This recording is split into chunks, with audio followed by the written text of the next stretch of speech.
Hello everyone, welcome to lawn tips. तो आज का जो टॉपिक है वो बहुत ही इम्पोर्टेंट है। आपको जो है पता होना चाहिए कि अगर रास्ते में आपको कुछ पैसे मिल जाते हैं या कोई भी चीज़ आपको रास्ते में गिरी हुई मिल जाती है, जैसे अंगूठी या फिर पैसे, कोई भी वैल्यूएबल चीज़ जो है आपको रास्ते में गिरी हुई मिल जाती है और उस चीज़ को उठा करके आप अपने पास रख लेते हैं, तो क्या वो अपराध है? क्या वो अपराध माना जाएगा?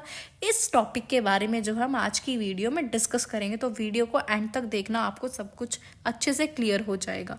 तो आइए शुरू करते हैं। तो देखिए, एक आदमी है, वो रास्ते से चला जा रहा है और उसको रोड पर कुछ पैसे गिरे हुए मिल जाते हैं या कोई सोने की अंगूठी मिल जाती है गिरी हुई, कुछ भी वैल्यूएबल चीज जो है उसको मिल जाती है।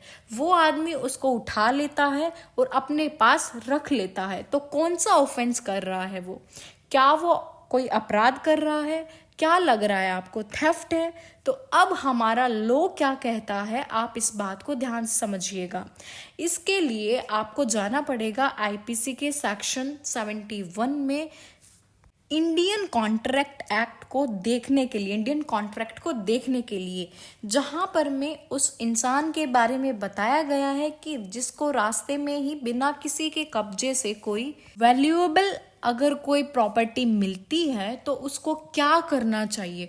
तो कहीं पर भी ऐसा नहीं मेंशन किया गया, ऐसा नहीं लिखा है कि जाकर के उसको पुलिस स्टेशन में दे दो। और अगर आप खुद अपनी मर्जी से ये करना चाहते हैं कि उस वैल्यूएबल चीज को आपको जो वैल्यूएबल चीज जो मिली है उसके मालिक को आप ढूंढना नहीं चाहते हैं, तो आप ले जाकर के उसे पुलिस स्टेशन में दे दो। ऐसा आप अगर करना चाहते हैं कि उसका जो मालिक है, एक्चुअल में जो उस प्रॉपर्टी का मालिक है, जो आपको चीज मिली है, अगर आप उस पर्सन को नहीं देना चाहते हैं तो आप जाकर के पुलिस स्टेशन में वो जो चीज आपको मिली है वो वहां पर आप सबमिट करा दो। तो बाद में पुलिस ऑफिसर जो होगा, पुलिस वाले जो होंगे, वो उस आदमी तक क्या है ढूंढ कर उस वैल्यूएबल चीज को जो है, उसकी चीज को वहां पर पहुंचा देंगे, उस सामान को वहां पर उस तक पहुंचा देंगे। अब यहाँ पर हम बात कर रहे हैं उस आदमी की जिसको वो सामान पड़ा हुआ मिला।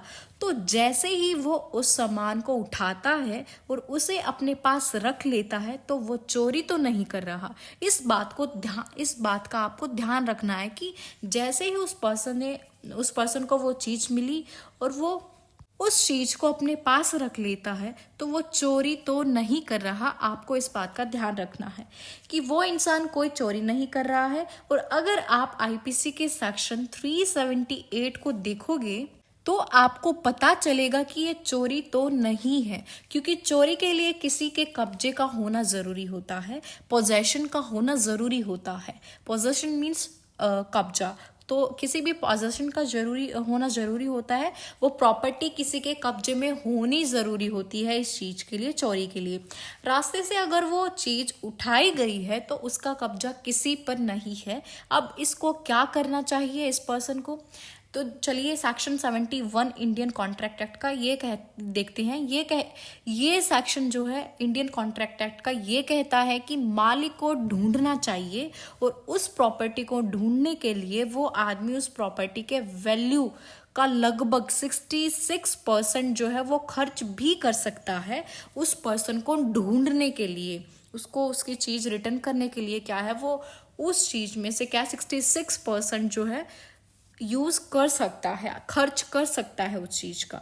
मतलब उस पैसों को ही खर्च जो है वो पर्सन कर सकता है कि वो उसके मालिक को ढूंढे, और अगर फिर भी उसका मालिक नहीं मिलता है तो फिर वो प्रॉपर्टी अपने यूज में ले सकता है। लेकिन उसको प्रॉपर्टी पड़ी हुई मिली और बिना उसके मालिक को ढूंढे वो इंसान उस प्रॉपर्टी को सीधे ही अपने यूज में ले लेता है, अपने ही कब्जे में ले लेता है और उसको यूज करने लग जाता है, तो इसे हम कहेंगे मिस एप्रोप्रिएशन ऑफ प्रॉपर्टी।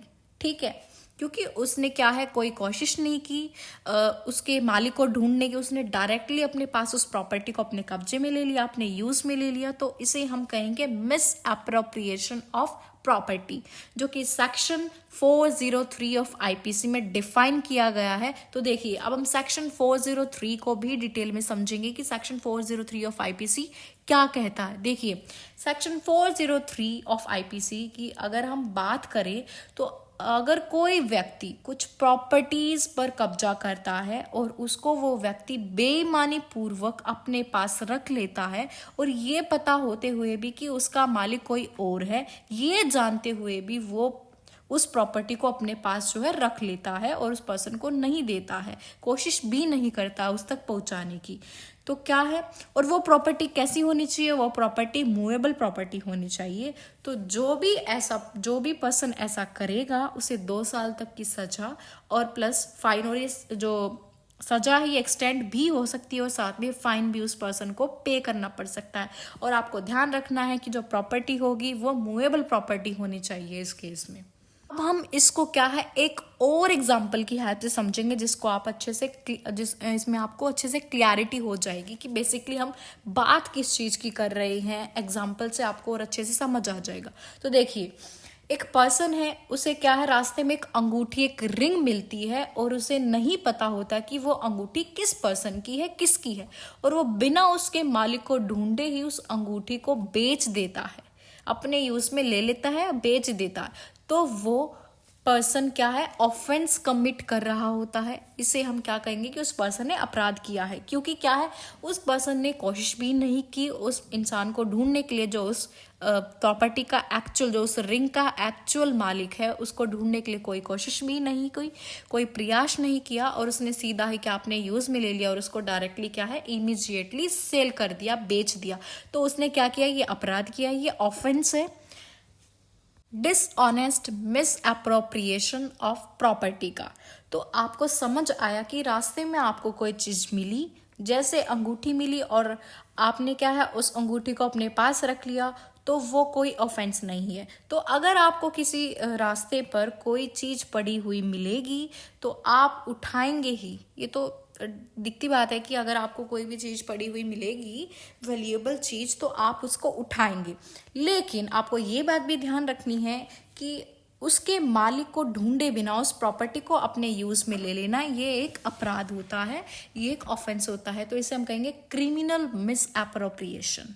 ठीक है, कि अगर आप डायरेक्टली तुरंत उस प्रॉपर्टी को अपने ही यूज में ले लेते हैं बिना उसके मालिक को, एक्चुअल जो मालिक है उस प्रॉपर्टी का, उसको ढूंढे बिना उसको यूज में ले लेते हैं, तो वो एक अपराध माना जाएगा, miss appropriation of property, criminal miss appropriation. ठीक है, तो गाइस ये था हमारा आज का टॉपिक। होप सो आपको समझ आ गया होगा। आपको अगर ये वीडियो हेल्पफुल लगी, then do like, share and subscribe our channel for more videos. Thank you for watching this video.